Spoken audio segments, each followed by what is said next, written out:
जों एबार बीजेपी आरो बेजों थाफादेरनाय जिबिलाक पार्टीफोर दङ बेखौनो खौसेथि बर' सुबुं आफाद आरो एक्सबिएलटि वेलफेयार ससाइटि बिटिसिनि बायजोना खुला खुलि भाबै उदाङै जोङो बिथांमोनखौ मदद होबोदों आरो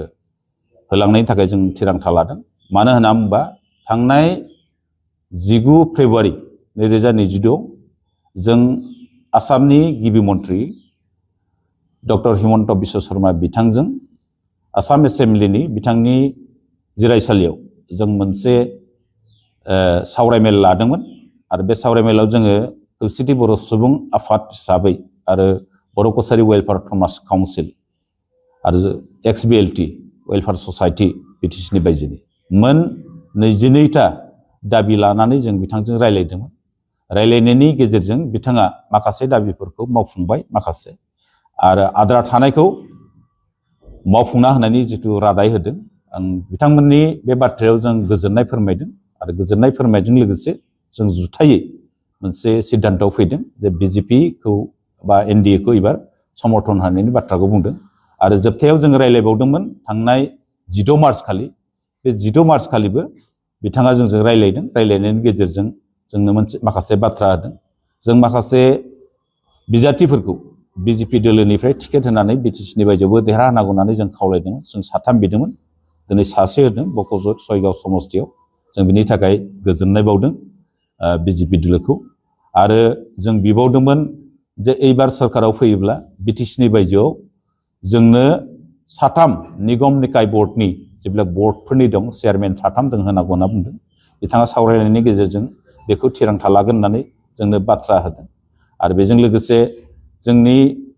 सोलोंथाइ बेलायाव माखासे खामानि मावनो हानायनि बाथ्राया बिथांमोनहा फोसावदों। Tribal affairs minister doctor Ranoj Pegu बिथाङा आरो सोलोंथाइ मन्थ्रि बिथाङानो जिहेतु। आरो बेजों लोगोसे जोङो जिहेतु नैबे बर' कसारी वेलफेयार थमास काउन्सिलखौ गामिफोरखौ सोसननायाव जोंनि गेजेरावनो माखासे बेले बेजे सोमजिनायखाय दिनैसिम गामिफोरखौ सोसनजोबनो हायाखै। राभा हासङाव एसे जेंना जाना दं। राभा हासङाव थानाय जिबिलाक माहारियारि आफादफोर दङ बेयो आसामनि गिबि मन्थ्रिजों गोबां खेब रायलायनानै बिथांमोना माखासे गरन्थआव फैदों होननानै जों मिथिनो मोन्दों। दा बे एसे गोनो गोथो जाना दङ। बेयाव जिहेतु 312 गं बर' गामि दङ बेखौ लानानै सावरायगासिनो दं आसामनि गिबि मन्थ्रिजों। जायगानि जिबिलाक माहारियारि आफादफोर जुथायै बिथांमोना सावरायबाय थादों बे बेलायाव। आरो नैबे सनितपुर आरो बिश्वनाथ जिल्लायाव थानाय जिबिलाक बर' गामिफोर दं माखासेया बिटिसिआव हाबबाय आरो माखासे हाबबावनो गोनां दं। जेब्ला हाबथावथारि गामि हाबखांनायनि उनाव बेफोर आद्रा थालांनाय गामिफोरखौसो जिहेतु बर' कसारी वेलफेयार अट'नमास काउन्सिलाव सोगोन। दा बेयाव माखासे जेंना नुजादों। दा बेफोरनि थाखाय जों सोसनजोबनो हायाखै। थेवब्लाबो आसाम गभर्नमेन्टआ जोंनि खावलायनाय लेखायै दिनैसिम 958 गं गामि सोसनजाबाय आरो 161 गं गामिया ओंखारनो दंबावोमोन आरो आद्रा थानाय माखासे गामिफोरखौ थाबैनो सोसननो हानायनि बाथ्रा होदों जोंनो। आरो नैबे हा हुनि बाथ्रायाव गासैबो बबे जिल्लायाव बेसेबां हा हुनि मा जेंना दङ जों खौसेथि बर' सुबुं आफादखौ सरकारा मोनसे खावलायदों जे गथायै जोङो लिरनानै बिथांमोननो फारि फारियै फोरमायनांगौ होननानै बिथांमोना होदों। जायगा लानानै बबे जायगायाव मा जेंना दं बेखौ सुस्रांनो हानायनि बाथ्रा होदों। आरो जोंना जिहेतु मेक्सिमाम जिथु ट्राइबेल मानसिफोर दङ बे ट्राइबेल मानसिफोरा जिहेतु गोबां जिल्लायावनो रिजार्भ ओनसोलाव थायो। बे रिजार्भनि जेंनाखौ फोजोबनो थाखाय जितु 2006नि जितु फरेस्ट राइट एक्ट, बे फरेस्ट राइट एक्टनि सिङाव हानि मोनथायफोरखौ होनो थाखाय सरकारा खामानि मावदों आरो गोबां जिल्लायाव होजोबनाय जाबाय आरो माखासे जिल्लायाव आद्रा दं बेखौ थाबैनो होनायनि बाथ्रा होदों। आरो गाहायै जोंना सोलोंथाइ बिथिङाव जिहेतु 6.3 दङ। जों मोनसे सागानगिरि आफाद हिसाबै जों बिटिआर सुक्तिनि जिबिलाक दफाफोर दङ जे दफानि मोनफ्रोमबो आयदाफोरखौनो जों मावफुंनो थाखाय जों नारसिनबोबाय थादों। आरो जिहेतु 6.3 क्लज बेखौ जिहेतु बिटिसिआव थानाय गासिबो फरायसालिफोरखौ सोरखारिकरण खालामनाय आरो बिटिसिनि बायजोनि जिबिलाक बर' बिजोंनि फरायसालिफोर दङ बे फरायसालिफोरखौ जिहेतु बिसेस रेहाय होनानैब्लाबो सोरखारिकरण खालामनायनि बाथ्रा दंमोन। बे बाथ्राखौ लानानै जोङो मानगोनां आसामनि tribal affairs minister doctor Ranoj Pegu बिथांजों रायलायनायनि गेजेरजों बिथाङा मोनसे साजेसन होदों आरो बिथाङा जोंजों मोनसे रायलायनानै मोनसे गरन्थआव फैदों जे बिटिसिनि बायजोनि जिबिलाक बर' बिजोंनि फरायसालिफोर दं बेखौ सोरखारिकरण खालामनाय एबा टिउटरनि जिबिलाक बेथन होनाय बेखौ बर' कसारि वेलफेयार अट'नमास काउन्सिलनि दारैनो मावनायनि बाथ्राखौ होदों आरो इतिमध्ये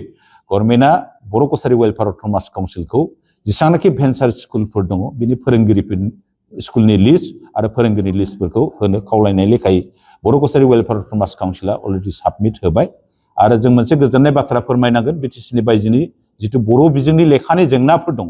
बेखौ लानानै जों सावरायदोंमोन दा सम बादियै जोंना लेखाफोरखौ मोना बे बाथ्राखौ जिहेतु पाब्लिशारनो गभर्नमेन्टआ फैसाखौ हरखानांगौ बे लेखा साफायनाय फैसाखौ डाइरेक्ट थोंजोङै बर' कसारि वेलफेयार अट'नमास काउन्सिलनो हरनानै जे बबे फरायसालियाव बेसेबां बिजाब नांगौ बिनि बिजाब दिहुननाय खामानिखौ बर' कसारि वेलफेयार अट'नमास काउन्सिलखौनो मावहोगोन होनना बुंदों आरो फोरोंगिरिनो बेथन होनाय आरो नैबे बिजाब साफायनायनि जिथु रां बे रांखौ बर' कसारि वेलफेयार अट'नमास काउन्सिलनि जिथु जेनेरेल बाजेट जिथु रां बावजा बेजोंनो सोफादेरना हरगोन होननानै फोरमायदों बिथाङा जों बिनि थाखाय साबायखर बावदों आरो जिहेतु जोंनि जिबिलाक दाबि दावहा बेखौ भारत सरकाराव जिहेतु बिजेपि गभर्नमेन्टआ सोलिना दं एनडिए गभर्नमेन्टआ आरो आसामावबो जिहेतु बिजेपि गभर्नमेन्टआनो आरो बिजेपि गभर्नमेन्टआसो जोंनि जिबिलाक दाबि दावहाफोरखौ मिथिजोबो आसामनि थागिबिनि सुबुंफोरनि जिबिलाक जेंनाफोर दं बेखौ मिथिगौ आरो नरेन्द्र मदि बिथाङा भारतबर्षआव गाहाय मन्थ्रि जानायनि उनाव दिनैसिमहालागै 77 खेब बेयाव आगान होफैदों सा सानजा भारतआव आरो सा सानजा भारतनि जेसेबांनाखि इन्सार्जेन्सि ग्रुपफोर दंमोन दिनै 12टा सुक्ति खालामनो हाबाय आरो बेजों लोगोसे आसामाव थानाय बिजेपि दोलोआ गासैबो ट्राइबेल माहारिफोरनि गावनि सिनायथि रांखान्थि भाबै जौगानाय गावनि सिनायथिखौ रैखा होनाय आरो जोंनि राव हारिमु आरो सिनायथिखौ रैखा मोननो थाखाय जे मोनफ्रोमबो माहारिनो थागिबि सुबुंफोरनो मोनसे मोनसे काउन्सिल होनाया बे बाख्नायथाव मानो होनना बुङोबा जोंबो 2020 मायथाइनि 27 जानुवारियाव बे बिजेपि दोलोनि दैदेननायावनो जिहेतु बे सुक्तिनि दारैनो जोंबो थामथि बर' गोजोन गोरोबथानि दारैनो जोंबो बिटिसिनि बायजोआव बर' कसारि वेलफेयार अट'नमास काउन्सिल मोननो हाबाय बिदिनो मिसिं देउरि थेङाल सनवाल राभा टिवा आरो बर' कसारि वेलफेयार अट'नमास काउन्सिल मरान मटक कुस राजबंशी आरो दाख्लै बावैसो जिहेतु कार्बिफोर दं आसामाव जिहेतु कार्बि आंलंनि बायजोआव थानाय प्लेन्सआव थानाय जेब्ला कार्बिफोरनि थाखाय कार्बि वेलफेयार अट'नमास काउन्सिल जिहेतु होबाय बिथांमोननो गावसिनि रैखाथिनि थाखाय बा रांखान्थि भाबै दावगानो थाखाय बेफोर बाथ्राया बाख्नायथाव आरो दिनै जेसेबांनाखि लामानि जौगाथाय जादों ब्रह्मपुत्रआव गोबां दलंफ्रा बारायदों दिनै महिलाफोरनो आइजोफोरनो जेब्लाक अनसुंथाइ होनाय आरो बेजों लोगोसे गुबुन गुबुन जेब्लाक खामानि मावदों बे बिजेपि दोलोआ आरो जोंनि रिजार्भ ओनसोलाव थानाय बा ट्राइबेल बेल्ट ब्लकनि सिङाव थानाय जेसेबांनाखि मुस्लिम मानसिफोर दं इनक्रसारफोर दङ बेफोरखौ एभिक्सन खालामनानै जिहेतु 1,50,000 बांसिन बिगा हा बेखौ मुखुलि खालामनो हानाया उदां खालामनो हानाया बेफोर बाख्नायथाव बाथ्रा आरो जोङो फैबाय थानाय जिहेतु जोंनि बर'फोरनि जिबिलाक जेंनाफोर दङ बे जेंनाफोरखौ सुस्रांनो थाखाय आरो जिहेतु आसामनि मानगोनां गिबि मन्थ्रि डक्टर हिमन्त बिश्व शर्मानि जिहेतु जनप्रियता बयजोंबो अनजानाय आरो बिनि रोंगौथि गोनां जिहेतु राजखान्थि थांखिफोर लानाय आरो उननि जिबिलाक बिथांखिफोर लादों खामानि मावनो मेनिफेस्ट'फोरखौ नायनायनि उनाव जों गोजोननाय मोन्दों जे लाइमोनफोरनो सुजुग सुबिदा होनायखौ जिहेतु बारायदों CM ट्रिपुलखौ एसे बारायना होनानै सुबुं सोद्रोमाखौ बारायनायजों लोगोसे बिनि रां बावजा अनजिमाखौ बारायदों बेखौ 5 लाखसिम लांनाया बेफोर बाख्नायथाव दा बेफोर गासैबो बिथिंफोरखौ नायनानै आरो जोंनि जेब्लाक बिटिसिनि बायजोनि बर' हारिनि जेब्लाक जेंना जेंसिफोर दङ बेखौ सुस्रांनायनि बाथ्रा होनायनि थाखाय जोङो एबार बिजेपि दोलोखौ थोंजोङै